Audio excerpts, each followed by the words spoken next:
The United States could be preparing for further strikes against Yemen's Houthis as a squadron of US B-2 Spirit stealth bombers is reportedly heading for the Indian Ocean's tiny Diego Garcia Island. According to the War Zone website reports, satellite images have revealed a major military buildup on Diego Garcia over the past 48 hours, with at least 3 C-17 cargo planes and 10 aerial refueling tankers arriving at the remote island. TWZ reports saying air traffic control audio picked up communications from 2 B-2 bombers flying over Australia on Tuesday. And their crew confirmed the presence of a third bomber, suggesting a coordinated mission. And a fourth B-2 had to make an emergency landing at Hickam Air Force Base in Hawaii. TWZ further said air traffic recordings suggested that additional B-2s departing from Whiteman Air Force Base in Missouri were also bound for Diego Garcia. Data suggested that U.S. Air Force F-35A Joint Strike Fighters have also been sent to the region. Diego Garcia is part of the Chagos Group of Islands and a joint US-UK military base in the Indian Ocean where Washington could be preparing ground for its missions, as it is out of range of Iranian and Houthi missiles. In fact, the military buildup comes amid the United States intensifying its campaign against the Iran-backed Houthis in Yemen, and President Trump himself recently issuing strong warnings on Truth Social, saying every shot fired by the Houthis will be looked upon as a shot fired by Iran, and Iran will be held responsible with dire consequences. Meanwhile, Iran has released a video of its Chief of Staff of the Armed Forces, General Mohammad Bagheri, and IRGC Aerospace Force Commander Amir Ali Hajizadeh visiting what Iranian media called an underground missile city.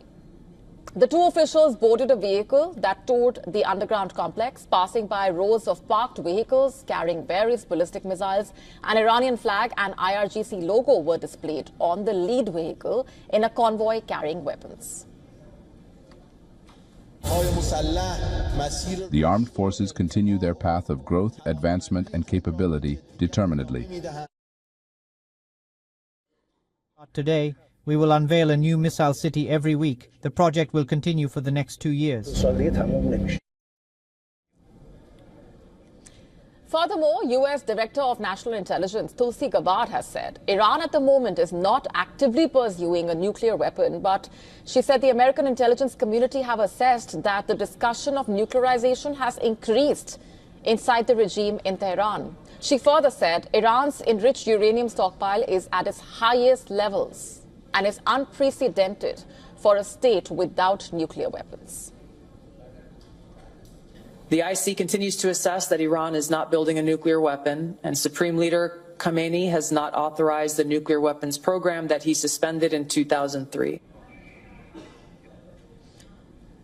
And let's go straight across now to Jack Rush, Research Associate at United Against Nuclear Iran, with us on the broadcast this minute. Thanks very much for being here. What is your assessment of what's emerging at this point? Thank you for having me. The current buildup of B-2 bombers in Diego Garcia is clearly telegraphed toward the Iranian regime by Washington.